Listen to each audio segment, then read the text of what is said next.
შემოწმება იქნება ეს საძინებელში თუ იქნება ეს ექსპერტიზის ბიუროში არის ძალადობა ქალზე, ეს არის შეურაცხყოფა ქალების. საქართველოში არ არსებობს სქესობრივი განათლება, არსებობს ძალიან ბევრი მითი ქალწულობის შესახებ და ეს გაუნათლებლობა იწვევს ხშირად ძალადობას, რომელიც ხორციელდება ქალების მიმართ. ეს არ არის ერთადერთი შემთხვევა.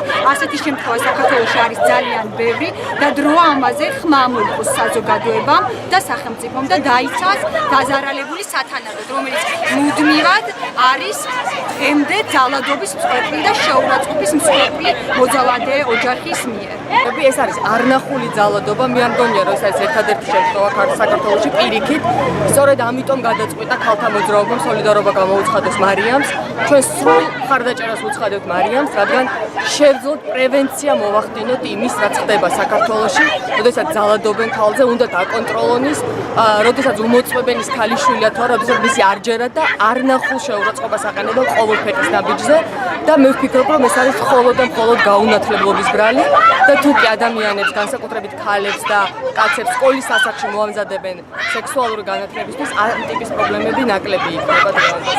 ჩვენგან მას ნაცემი, ჩვენგან მას ძალადობებით მსხვერპლი აღარ ყოფილა. მე მაქვს ყველა ფაქტი, რომელიც დღესაც მის უღირს ქმედებას დაადასტურებს, რომელიც მე გაგზავნილი მაქვს ეს